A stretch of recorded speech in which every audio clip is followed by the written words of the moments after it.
ఇవాళ అసెంబ్లీలో 6 కీలక బిల్లులను తెలంగాణ ప్రభుత్వం ప్రవేశపెట్టనుంది. ముఖ్యంగా ఎస్సీ వర్గీకరణ బిల్లుపై సభలో చర్చించనుంది.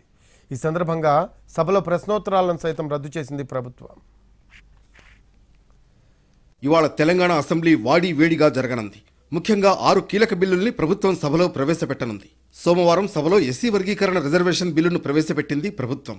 బిల్లుపై ఇవాళ మంత్రి దామోదర రాజనరసింహ సభ్యులకు ప్రజెంటేషన్ ఇవ్వనున్నారు. దీనికి తోడు ఎస్సీ వర్గీకరణ అమలుపై సీఎం రేవంత్ రెడ్డి సభలో ప్రకటన చేయనున్నారు. సభలో చర్చ సందర్భంగా ఇవాళ జరగాల్సిన ప్రశ్నోత్తరాలను సైతం రద్దు చేశారు. సోమవారం శాసనసభ పలు కీలక బిల్లులకు ఆమోదం తెలిపింది. ఎస్సీ వర్గీకరణ, బీసీలకు 42% రిజర్వేషన్లతో పాటు దేవాదాయ చట్ట సవరణ బిల్లులను ప్రభుత్వం సభ ముందుకు తీసుకొచ్చింది. బీసీ రిజర్వేషన్లకు సంబంధించి 2 బిల్లులకు తెలంగాణ శాసనసభ ఆమోదం లభించింది. బీసీలకు 42% రిజర్వేషన్లను కల్పిస్తూ అసెంబ్లీలో ప్రవేశపెట్టిన బిల్లును శాసనసభ ఆమోదించింది. దీని ద్వారా విద్య, ఉద్యోగాల్లో బీసీలకు 42% రిజర్వేషన్ కల్పించేందుకు అవకాశం ఉంటుంది. రాష్ట్రంలోని స్థానిక సంస్థల్లో బీసీలకు 42% రిజర్వేషన్ కల్పించే బిల్లును సైతం శాసనసభ ఆమోదించింది. తెలుగు రాష్ట్రాల్లో ఒకే పేరుపై యూనివర్సిటీలు, సంస్థలు ఉంటే పరిపాలనాపరమైన సమస్యలు ఉత్పన్నమయ్యే అవకాశం ఉందని తెలంగాణ సీఎం రేవంత్ రెడ్డి అన్నారు.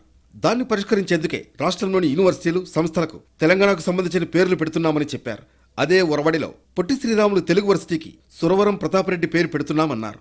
తెలంగాణ సమాజానికి ఆయన ఎంతో సేవ చేశారు. గోల్కొండ పత్రికను సురవరం నడిపారు. నిజాంకు వ్యతిరేకంగా పోరాడారని గుర్తు చేశారు. పొట్టి శ్రీరాములు వర్సిటీ పేరు మార్చడం ఎవరికీ వ్యతిరేకం కాదన్నారు సీఎం. చర్లపల్లి రైల్వే టెర్మినల్ పేరును పొట్టి శ్రీరాములు చర్లపల్లి రైల్వే టెర్మినల్ గా మార్చాలంటూ కేంద్ర రైల్వే మంత్రి అశ్విని వైష్ణవ్కు లేఖ రాశారు సీఎం రేవంత్ రెడ్డి. దివంగత మాజీ సీఎం రోసయ్య, ఆర్యవైశ్య సమాజం పట్ల ప్రభుత్వానికి అపారమైన గౌరవం, నమ్మకం, విశ్వాసం ఉంది.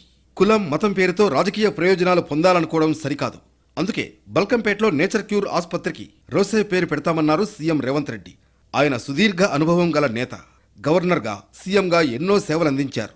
నేచర్ క్యూర్ ఆసుపత్రి సమీపంలో రోసయ్య విగ్రహం నెలకొల్పి అధికారికంగా జయంతి, వర్ధంతి కార్యక్రమాలు నిర్వహిస్తామని సీఎం రేవంత్ ప్రకటించారు.